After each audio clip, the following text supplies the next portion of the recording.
عزیزان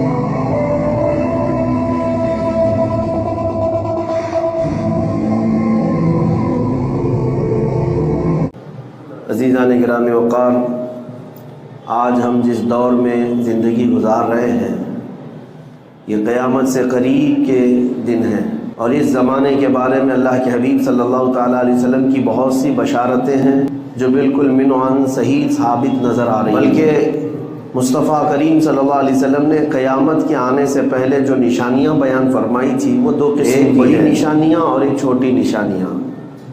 چھوٹی نشانیوں میں تقریباً سب وجود میں آ گئی۔ چھوٹی نشانیاں جن کو علامات صغریٰ کہا جاتا ہے وہ سب دیکھنے کو مل رہی ہیں۔ گناہوں کا عام ہو جانا، حضور پاک صلی اللہ علیہ وسلم نے جو چھوٹی نشانیاں بیان فرمائی اس میں یہ زنا کثرت سے ہونے لگا، شراب نوشی اور گانے بازی کی بہت زیادہ کثرت ہو جائے، ہر گھر سے گانے بجنے لگ جائیں۔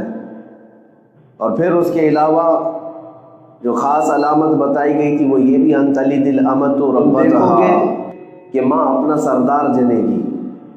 مطلب یہ ہے کہ جو بیٹا پیدا ہوگا اپنے ماں باپ پہ ہی حکومت کرنے لگ جائے، ماں باپ کے اوپر حاکم بن جائیں گے بچے۔ یہ بھی چھوٹی نشانیوں میں سے ہے، یہ تقریباً اور ایک نشانی میرے آقا صلی اللہ علیہ وسلم نے یہ فرمایا کہ تم دیکھو گے چرواہے اور چھوٹی قسم کے لوگ بڑی بڑی عمارتوں میں اور کرسیوں پر بیٹھ کر فخر کریں گے۔ حکومتیں ان کے ہاتھ میں آ جائیں گی جو چرواہے تھے اور ننگے پیر گھومنے والے جو چھوٹی قسم کے لوگ تھے وہ بڑی بڑی عمارتوں پہ فخر کریں گے اور حکومتوں پر بیٹھ جائیں گے۔ تو کیا یہ علامتیں آج ہو بہو ثابت نہیں نظر آ رہی؟ مشرق سے لے کر مغرب تک، شمال سے جنوب تک، آپ یہ موجودہ سیاست کو اپنی نظر میں رکھیں گے اور ہر کنٹری میں آج حکومت اور رولنگ کس کی ہے ایک آپ اینالائز کر کے دیکھ لیں تو تقریباً اس میں بیٹھے ہوئے لوگ وہی ہیں جو پچھلے بچھڑے ہوئے ذات کے لوگ ہیں، یا پھر ایسے لوگ کہ اچانک ڈاکہ زنی لوٹ مار سے نکل کر کے وہ حکومت میں آ گئے ہیں۔ یہ قیامت کی ان نشانیوں میں سے ہے جس کو میرے آقا صلی اللہ علیہ وسلم نے فرمایا۔ عرب کے بادشاہوں کا بھی حال یہی ہے کہ وہ پہلے کے دور کے بدو لوگ قذاب تھے آج کے، اور پھر اب ان کے ہاتھوں میں بے پناہ دولت، ثروت، حکومت ہے، اور ہمارے ہاں بھی یہی حالات ہیں۔ تو ان نشانیوں کے ساتھ ساتھ جو بڑی نشانیاں ہیں وہ قریب ہے آنے کی۔ بڑی نشانیوں میں سے سورج کا پچھم سے نکل آنا، دجال کا ظاہر ہونا، یاجوج ماجوج ایک فوج ہے جو پوری دنیا میں نکل کر تباہی مچائے گی، ان کا آنا، دابۃ الارض ایک جانور نکلے گا قیامت کی نشانیوں میں سے، حضرت امام مہدی کا ظاہر ہونا، حضرت عیسیٰ علیہ السلام کا آسمان سے اترنا، یہ وہ علامتیں ہیں جو بڑی علامتیں کہا گیا۔ قیامت کے آنے سے پہلے یہ بڑی علامتیں، ان کا ہونا ابھی باقی ہے۔ تو یہ بڑی علامتیں آنے سے پہلے کیا کیا ہوگا، بڑی علامتیں ظاہر ہونے سے پہلے کیا کیا ہوگا، ان میں اب جو قریب ہے جو ظاہر ہونے والی علامات میں وہ عالمی جنگ کا ہونا، جس کو میرے آقا صلی اللہ علیہ وسلم نے الملحمۃ الکبریٰ فرمایا۔ اسلام اور مخالفین کے درمیان دنیا کی ایک بہت بڑی جنگ ہوگی جس کا مرکز ملک شام بنے گا۔ حدیث پاک میں پورے الفاظ بھی ہیں، جس میں مومنین اور مسلمین سے لڑنے کے لیے جو فوج آئے گی وہ 80 جھنڈوں کے نیچے، اور ہر جھنڈے کے نیچے 12,000 کی فوج ہوگی۔ رسول کریم صلی اللہ تعالیٰ علیہ وسلم نے ارشاد فرمایا وہ سارے متفق اور متحد ہو کر اسلام اور مسلمانوں کے خلاف جمع ہو جائے، اور اس میں مومنین جو بکھرے ہوئے تھے، وہ منتشر جو تھے، وہ جمع ہو کر کے مقابلہ تو کریں گے، لیکن ان کی حالت یہ ہوگی کہ 1/3 حصہ میدان چھوڑ کر بھاگ جائے گا مسلمانوں میں، دوسرے دن دوسرا 1/3 حصہ شہید ہو جائے گا، قتل ہو جائے گا، پھر آخری جو تہائی حصہ 1/3 بچا ہوگا اللہ اسے فتح عطا فرمائے گا۔ یہ ملحمۃ الکبریٰ جس کو کہا ہے میرے آقا صلی اللہ علیہ وسلم نے، اس کے آثار اب دنیا میں صاف نظر آنے لگ رہے ہیں، اس کی نشانیاں صاف نظر آنے لگ رہی ہیں کہ ہر جگہ دیکھیں کہ دنیا میں اور بھی تو قومیں ہیں، اور بھی تو ادیان ہیں، اور بھی تو مذاہب ہیں۔ چائنا والے کس چیز کو مانتے ہیں آپ کو پتہ ہے؟ وہاں کا ایک سب سے بڑا دھرم، وہاں کا ایک سب سے بڑا ریلیجین جو پہلے زمانے کا تھا، یعنی حضرت عیسیٰ علیہ السلام کی بھی ولادت سے پہلے کا دین ہے کنفوشیوس، اس کے ماننے والے لاکھوں کی تعداد میں وہاں رہے، لیکن لوگوں میں اب اس کا چرچا بھی نہیں۔ بدھزم ایک دین ہے، ایک دھرم ہے، ایک ریلیجن ہے، اس کا کوئی چرچا نہیں، کسی کے لیے وہ ٹارگٹ نہیں۔ افریقہ کے کئی ایسے ہیں وثنیہ جن کو عربی میں کہا جاتا ہے، ان کے الگ الگ اپنے افکار ہیں، آج بھی وہاں پر بلی چڑھانے کے اصول، یعنی انسانوں کے قتل یا اپنے دیوی دیوتاؤں کے لیے انسانوں کی بھیڑ چڑھانے والے مذاہب آج بھی موجود ہیں، ان کا کوئی ذکر نہیں ہے۔ عیسائیت پوری دنیا میں ایک بہت پھیلا ہوا دین ہے، یہودیت ہے، ہندوازم ہے جس کو سناتن کہا جاتا ہے، آریہ ایک قوم ہے اور ان کا بھی اپنا ایک دھرم ہے۔ لیکن میں یہ سب باتیں اس لیے عرض کر رہا ہوں کہ دنیا میں بہت سارے ریلیجنز ہیں، بہت سارے دھرم ہیں، بہت سارے مذاہب ہیں، لیکن سب سے زیادہ کہیں پر کسی بات کا چرچا ہوتا ہے تو صرف اسلام کا، صرف اسلام کا۔ امریکہ میں، یورپ میں، آسٹریلیا میں، افریقہ میں یا ایشیا میں، بر صغیر میں سب سے زیادہ کسی دھرم کے نام پر ڈسکشن ہوتا ہے تو اسلام کے نام پر۔ سارے لوگ اسلام کو کیوں ٹارگٹ بناتے ہیں؟ ہر جگہ اسلام ہی کیوں زیر بحث ہے؟ ہر جگہ مسلمان ہی کیوں ٹارگٹ میں ہے؟ اور ہر جگہ مسلمانوں کے معاملات ہی کیوں بحث کے میدان میں آتے ہیں؟ ہمارے یہاں خود دیکھ لیں آپ، میڈیا کے پاس اس سے بہتر مدعا کچھ ہے ہی نہیں۔ 24 گھنٹے ان کے ڈیسک پر اگر کوئی ہاٹ ٹاپک پر گفتگو ہوتی ہے تو اسلام ہے، اور اسلام کو اس طرح سے کریدا جاتا ہے جیسے ایک ایک کپڑے کے تار کو نکال کر کے اس پر بحث کی جائے، یہ بٹن ہے، یہ آستین ہے، یہ پائنچا ہے، یہ فلاں ہے، تو اسلام کی ایک ایک چیز پر یہ حلال ہے، یہ برقع ہے، یہ اذان ہے، یہ اذان کے الفاظ میں یہ ہے، یہ نماز کے رکوع میں یہ ہے، سجدے میں یہ ہے، ان کے کلمے میں ورڈ یہ ہے۔ اتنی چیزوں پر بحث کسی دھرم کے متعلق نہیں کی جاتی جتنا اسلام کے متعلق۔ کیوں؟ اسلام پورے دنیا کا ایک ٹارگٹ کیوں بنا ہوا ہے؟ ساری دنیا اسی کو زیر بحث کیوں لاتی ہے؟ موضوع یہی کیوں ہے؟ تو میرے عزیزوں، کچھ تو آپ کو بھی یہ ذہن استعمال کرنا چاہیے، کوڑھیوں کا کوئی حسد کرنے والا نہیں ہوتا، کوڑھ کی بیماری والے سے کوئی حسد نہیں کرتا، حسد جو ہے حسن والے سے ہی کیا جاتا ہے۔ تکلیف کسی سے ہے، لوگوں کو جلن کسی سے ہے تو حسن والے سے ہی ہے۔ تو بات تو اتنی سمجھ میں آئی کہ بہت زیادہ اگر ہم موضوع بحث ہیں تو کچھ تو حسن کی بات ہے۔ اسلام سے کوئی تو ایسی بات ہے جس کی وجہ سے یہ سارے لوگ اس پر ڈسکشن کرتے ہیں۔ میں وہ حقیقت آپ کے سامنے رکھنا چاہتا ہوں میرے عزیزوں، یہ میرا چیلنج ہے پوری دنیا میں، جو اسلام کے اندر روحانیت ہے، جو مسلمانوں کا آخرت سے تعلق ہے، اللہ رب العزت کی بارگاہ میں کھڑے ہونے کا تصور ہے، لا کر کے دکھاؤ۔ کسی دھرم میں، کسی دین میں یہ چیز نہیں مل سکتی، اس لیے کہ اسلام کو پوری دنیا میں تم ہزار موضوع بحث بناؤ، لیکن اسلام میں آنے والا جو اپنے اندر فیلنگ محسوس کرتا ہے وہ دنیا میں کہیں محسوس نہیں کر سکتا، کہیں نہیں۔ کیوں؟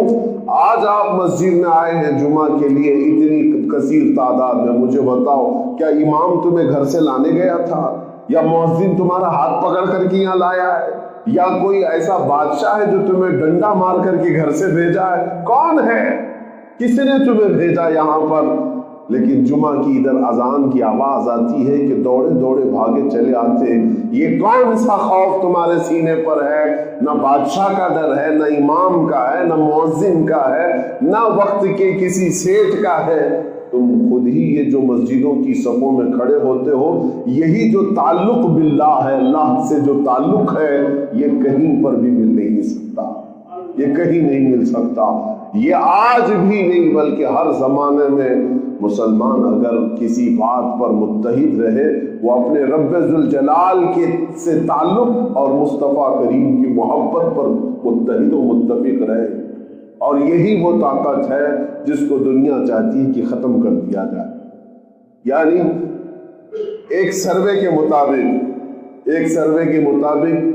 دنیا کا ایک بہت بڑا امیر آدمی، میں نام ذکر نہیں کرتا بلکہ دنیا کے سب سے زیادہ امیروں میں ایک نام ہے، اس نے سروے کروایا تھا کہ انسان کتنے قسم کے ہیں دنیا میں، تو انسانوں کی 3 قسمیں اس میں شمار کی گئی۔ ایک وہ لوگ ہیں جن کو دھرم سے کوئی تعلق ہی نہیں، یعنی وہ دھرم کو مانتے ہی نہیں، وہ ایتھیسٹ ہے، وہ صرف اور صرف انجوائے کرنا چاہتے ہیں لائف میں یہاں پر۔ وہ ان کی تعداد کتنی ہے وہ بھی سروے میں ہے۔ اور کچھ وہ لوگ ہیں جو دھرم میں بٹے ہوئے ہیں لیکن وہ فارمیلٹی کے طور پر، یعنی مسلمان ہیں کہ ہندو ہیں کہ یہودی ہیں عیسائی ہیں، جو بھی دھرم سے ہیں، ایک ان کو فارمیلٹی چاہیے، ایک نام چاہیے کس دھرم سے ہے، اس کے لیے بھی بہت سارے لوگ جڑے ہوئے۔ یہ دوسری قسم ہے انسانوں کی۔ ایک تو وہ ہے جو ایتھیسٹ ہیں، ان کو کچھ چاہیے ہی نہیں، ان کو نام بھی نہیں چاہیے، وہ مسلمان بھی نہیں رہنا چاہتے، ہندو بھی نہیں، کرسچن بھی نہیں، جیوز بھی نہیں، کچھ نہیں رہنا چاہتے، وہ انجوائے کرنا چاہتے ہیں دنیا میں، بس لائف گزارو اور چلے جاؤ۔ ایک قسم یہ ہے انسانوں کی۔ دوسری قسم ایسی ہے وہ دھارمک تو ہے، یعنی مذہب تو ہے لیکن فارمیلٹی کے اعتبار سے بس نام، مسلمان ہے تو مسلمان، بس نکاح میں مسلمان رہے گا، جمعہ میں رہے گا، عید میں رہے گا، یا اپنے گھر کی کسی ویکیشن میں، اوکیشن میں، اس طرح سے وہ اپنے دین کو، دھرم کو وہاں پر عمل میں لائے گا۔ یہ فارمیلٹی والے۔ اسی طرح ہندوؤں میں بھی کبھی کبھار گھنٹی بجا کر کے آ جائے گا، ہولی دیوالی میں وہ ہندو نظر آئے گا، کرسچنوں میں بھی ایسے بہت سارے ہیں۔ تو یہ دوسری قسم ہو گئی۔ اور تیسری قسم ہے انسانوں کی، تو وہ جس نے ریسرچ کیا یا سروے کیا، وہ کہتا ہے کہ انسانوں میں یہ لوگ ہیں، they are very dangerous، سب سے زیادہ خطرناک لوگ ہیں یہ۔ کہا کہ وہ کون لوگ ہیں؟ کہتے ہیں ایک قسم دنیا میں ایسی ہے جو صرف دھارمک نہیں بلکہ وہ اپنے دین کے لیے جان بھی دینے کو تیار ہوتے، مرنے کے لیے بھی تیار ہوتے، مارنے کے لیے بھی تیار ہوتے۔ اور یہ کتنے ہیں؟ یعنی تقریباً 600 کروڑ کی آبادی میں یا 700 کروڑ کے قریب کی آبادی میں پورے ورلڈ کی، اس نے جو سروے کیا اور کہا کہ تقریباً 200 کروڑ یا 100 سے 200 کروڑ کے بیچ ایسے لوگ ہیں جو ایتھیسٹ ہو گئے ابھی فی الحال، وہ کسی دھرم و دین سے تعلق نہیں رکھ رہے، اور تقریباً 500 کروڑ کے قریب لوگ ایسے ہیں، 500 کروڑ کے قریب لوگ ایسے ہیں جو دھارمک کسی نہ کسی ریلیجن سے ان کا تعلق ہے، کسی نہ کسی دھرم سے ان کا تعلق ہے، لیکن وہ فارمیلٹی والے لوگ۔ اور پھر کہا پوری دنیا بھر میں 50 کروڑ یا 100 کروڑ لوگ بھی نہیں ہوتے جو پورے کے پورے دھرم سے تعلق رکھتے ہیں، پورے کے طور پر، یعنی مذہبی ہیں۔ جیسے اس میں علماء ہیں، اس میں پنڈت ہیں، اس میں بہت سارے جو مذہبی لوگ ہیں، لیکن ساتھ میں سروے میں یہ بھی کہا گیا جن کو ویری ڈینجرس کہا گیا ہے، جو دنیا کی چھوٹی سی آبادی میں ہے، یہ لوگ دھرم کے لیے بہت ہی زیادہ سخت ہوتے ہیں، تسلط ہے ان کے اندر، ان میں بھی اس نے کہا کہ جس میں پورے کے پورے جو لاسٹ والے طبقے میں 90%، 10% کو چھوڑ کے، یہ سارے دین والے لوگوں کی بات ہے، عیسائی بھی ہیں، یہودی بھی ہیں، سب ہیں اس کے اندر جو ویری ریلیجیس ہے، بہت زیادہ مذہبی ہیں، ان میں بھی 90% ایسے ہیں جو اپنے دین پر، اپنے مقدسات پر، اپنے خدا پر جان دینے کے لیے جو تیار ہے، 90% صرف مسلمان، باقی 10% میں پوری دنیا ہے۔ یہ چیز جو ہے دنیا کہتی ہے کہ یہ جو اس کا احساس ہے، یہ جو تعلق ہے اپنے رب سے، اپنے رسول سے، یہ ایسی چیز ہے جو اس کے سامنے جان سے بھی زیادہ بڑھ کر کے اہمیت رکھتی ہے۔ دنیا اگر کسی کو ڈراتی ہے تو کس بات سے ڈراتی ہے؟ یہ نہیں کرو گے تو پھانسی پہ چڑھا دیں گے، اگر تم ہماری بات نہیں مانو گے تو تمہیں قتل کر دیں گے۔ ہائیسٹ سزا دنیا میں موت ہے، سب سے بڑی سزا دنیا میں کیا ہے؟ پھانسی ہے، مار دینا ہے۔ موت کے بعد بھی کوئی سزا ہوتی ہے؟ موت سب سے بڑی سزا ہے۔ تو وہ جو سروے کرنے والا وہ کہتا ہے کہ یہ وہ لوگ ہیں جو موت سے بھی نہیں ڈرتے، جس کی وجہ سے یہ لوگ دنیا کو کھٹکتے ہیں۔ اقبال نے اسی کی ترجمانی کی تھی۔ یورپ یہ کہتا ہے یہ فاقہ کش موت سے ڈرتا نہیں ذرا۔ مسلمانوں کے بارے میں یورپ کہتا ہے بھوکے رہتے ہیں، کچھ ہے نہیں ان کے پاس، لیکن موت سے ڈرتے نہیں۔ یہ فاقہ کش موت سے ڈرتا نہیں ذرا، اس کا علاج کیا ہے؟ روح محمدی اس کے بدن سے نکال دو۔ یورپ نے کہا تھا روح محمدی اس کے بدن سے نکال دو، تب تک یہ مرے گا نہیں۔ جب تک روح محمدی اس کے ساتھ ہے، سب لٹ جانے کے بعد بھی یہ زندہ کھڑا رہنے کا۔ یہی وہ طاقت ہے میرے عزیز۔ بہرحال میں جو بات عرض کرنے جا رہا تھا وہ کچھ اور تھی۔ میں تمہارے متعلق یہ کہنا چاہ رہا تھا قیامت کے قریب جو بڑی علامتوں میں سے ہے وہ دجال کا آنا ہے۔ اس سے پہلے جو حالات ہونے والے ہیں وہ جنگ کے جیسے حالات جو آج پیش کیے جا رہے ہیں، یہ فیلڈ ہموار کی جا رہی ہے، میدان تیار کیے جا رہے ہیں، جگہ جگہ پر اسی طرح کے ووادت بیانات اور مسلمانوں کے نفس کو، ان کے نبض کو بھڑکانا، ان کی روح کو تڑپانا، ان کے کلیجے کو تکلیف دینا، جس کو وہ حضور پاک صلی اللہ علیہ وسلم سے سب سے زیادہ محبت رکھتے، ان مقدسات کو چھیڑ چھاڑ کرنا، یہ پوری دنیا میں چل رہا ہے۔ اور ایک بہت بڑی چیز جو دجال کے آنے سے پہلے ہونی ہے، احادیث کی روشنی میں ایک کام یہ کیا جائے گا کہ جتنا جھوٹ ہوگا اس کو سچ کر کے دکھایا جائے گا، اور جتنا سچ ہوگا اسے جھوٹ بنا کر دکھایا جائے گا۔ اسی کو دجل کہتے ہیں۔ دجل کا مطلب ہے حقیقت پر پردہ ڈال دینا، اسی سے دجال ہے۔ دجال اس کا نام کیوں ہے؟ کہ وہ سب سے بڑا جھوٹا ہوگا، اسی لیے میں نے میڈیا کو بھی دجالی ہی کہا ہے ابھی تک۔ یہ جتنی ہے جھوٹ کو سچ کر کے دکھانا اور سچ کو جھوٹ، یہ اس کو عربی میں دجل کہتے ہیں، دجل، اور اسی سے دجال بنا ہے۔ اور اس کے آنے سے پہلے اس کے چیلے چپاٹے پوری دنیا میں یہی کام کریں گے۔ سارا جتنا بھی نظام ہے اس کو ایسا بناؤ کہ لوگوں کے دماغ میں وہی لگنے لگ جائے۔ دجال آئے گا تو کیا ہوگا پتہ ہے؟ کیا ہوگا؟ وہ ایسی حرکتیں کر کے دکھائے گا کہ بھیڑ جمع ہوگی اس کے ساتھ، اور وہ کہے گا میں ابھی بارش برسا کر کے دکھاؤں، یوں چٹکی لے کر کے بارش برسا دے گا آسمانوں سے۔ یہ دجل ہے، شعبدہ بازی ہے، لیکن لوگوں کو نظر آئے گا۔ انگلی کا اشارہ یوں کر دے تو زمین سے سبزہ اگنے لگ جائے آنکھوں کے سامنے۔ کسی شخص کو مار دے گا اور پھر اس کو زندہ کر کے دکھائے گا۔ یہ اتنی بڑی جو حرکتیں، اتنے بڑے جو کام ہیں، عام لوگ دیکھ کر کے حیرت میں آ جائیں گے اور اس کو خدا مان بیٹھے، اور وہ گمراہ کرے گا لوگوں کو اور اپنے آپ کو تسلیم کرانے کے لیے سارے کام کرے گا۔ لیکن میرے آقا صلی اللہ علیہ وسلم فرماتے ہیں جو مومن ہوگا یہ سارے کام دیکھ کر کے بھی اسے ٹھکرائے گا اور کہے گا میرا رب اللہ ہے، میرا رب اللہ ہے۔ میرے عزیزوں، اتنے بڑے بڑے دجال کی حرکتوں سے جو بندہ ٹس سے مس نہیں ہوگا وہی مومن ہوگا، اور دجال کیا کیا نہیں کرے گا۔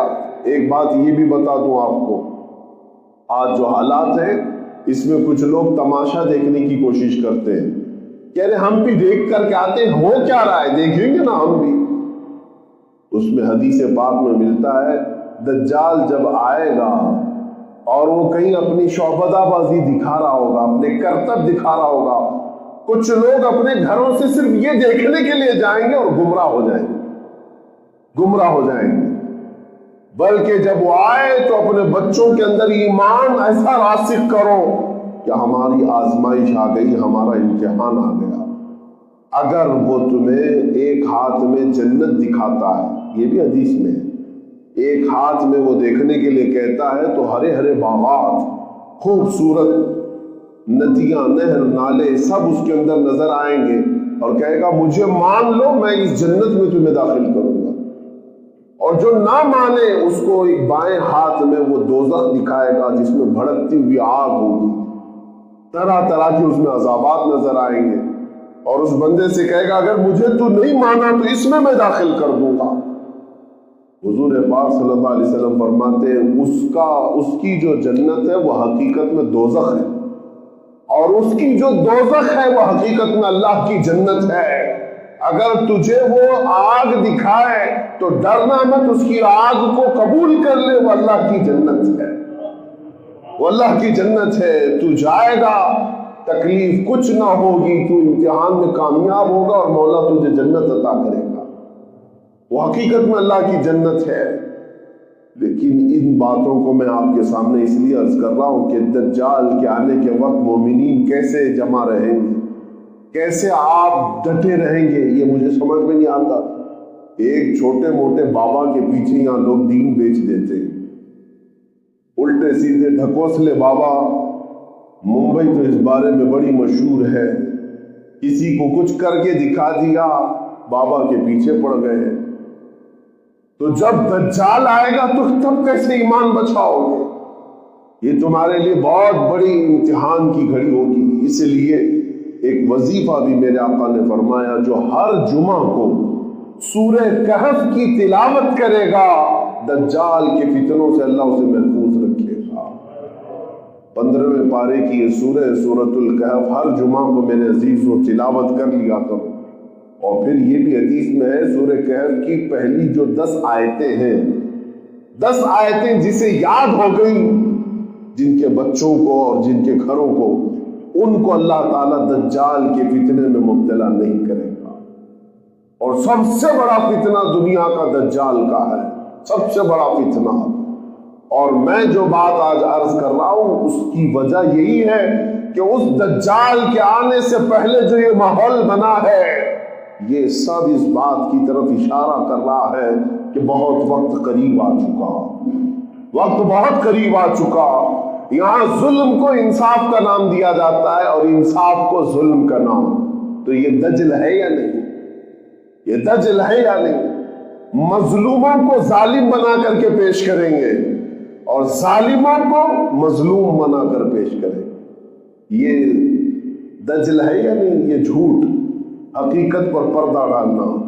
آپ نہیں دیکھ رہے، ارے اپنے حقوق کا مطالبہ کرنے کے لیے آپ باہر نکل جاؤ، ابھی کل سے تمہارے ساتھ ٹیگ لگ جائے گا، یہ آتنکوادی ہے، یہ دہشت گرد ہے، ٹیررسٹ ہے۔ ارے آندولن تو پہلے بھی ہوتے تھے نا، پروٹیسٹ تو پہلے بھی ہوتے تھے، لیکن اب جو بھی میدان میں جائے گا، مسلمان پروٹیسٹ کر رہا ہے تو آتنکوادی، یہ ٹیررسٹ ہے۔ یہ میری آنکھوں دیکھی بات میں عرض کر رہا ہوں۔ ہمارے پاس سے یہ ساری چیزیں چھین لی گئی ہیں، میڈیا اسی کام کے لیے بیٹھا ہی ہے کہ تمہیں یہ ٹیگ لگا کر کے چھوڑ دے کہ یہ آتنکی ہیں، دہشت گرد ہیں، پتھر باز ہیں۔ یہ تو ہمیں پتا ہے کہ کون پتھر لاتا ہے کون پتھر مارتا ہے، سب پتا ہے، لیکن ایک طرفہ جو یہ باتیں آج ہو رہی ہیں اسی کو دجل کہا گیا ہے، دجل، حقیقت پر پردہ ڈال دینا، جھوٹ کو اتنا بیان کرو کہ لوگوں کو سچ لگنے لگ جائے۔ آج پورے ہندوستان بھر کا جو ماحول خراب نظر آ رہا ہے، لوگ یہ سمجھتے ہوں گے کہ آپسی ووادت بیانات سے یہ خراب ہو گیا، ادھر سے مولوی لوگ بول رہے ہیں ادھر سے پنڈت لوگ بول رہے ہیں اس لیے خراب ہو گیا، بلکہ میں کہتا ہوں سب سے زیادہ اس میں رول جس نے ادا کیا ہے وہ میڈیا نے ادا کیا ہے، سب سے زیادہ۔ اگر یہ چند چینل بند ہو جائیں تو پورا ہندوستان سکون کی سانس لے گا، سارے لوگ سکون سے بیٹھیں گے، نہ ہندوؤں کو پڑی ہے ان معاملات کی نہ مسلمانوں کو پڑی ہے۔ آج جو حالات پورے ورلڈ میں پھیلا دیے گئے، مجھے بتاؤ کیا یہ صرف اور صرف ہمارے پروٹیسٹ کی وجہ سے آج پوری دنیا بھر میں ہمارے ملک کے متعلق آلوچنا ہو رہی ہے؟ نہیں، یہ سارا کا سارا نظام میڈیا نے خراب کیا ہے، جس کو چوتھا استمبھ کہا جاتا ہے، یہ تو ابھی دم بننے کے بھی قابل نہیں ہے۔ یہ آج جس طرح سے ان لوگوں نے حرکتیں کر رکھی ہیں، ایک طرفہ مسلمانوں کے متعلق زہر بھرنا، میں نے تاریخ پڑھی ہے، آج سے 100 سال پہلے ہٹلر کے زمانے میں جینوسائیڈ جس کو کہتے ہیں، نسل کشی، یعنی کسی ایک قوم کو پورا کا پورا ختم کرنے کے لیے جو پلان بنائے جاتے ہیں، وہ 10 سٹیپ پر کام کرتے ہیں لوگ، اور اس میں وہ ساری حرکتیں ہٹلر کے زمانے میں بھی ہوتی رہی۔ پہلے اس نے یہودیوں کے متعلق ہیٹریٹ بہت زیادہ پھیلایا، بہت زیادہ، جگہ جگہ یہودیوں کے متعلق نفرت، یہاں تک کہ عام راستے سے گزرنے والا بھی اس کا شکار ہو گیا۔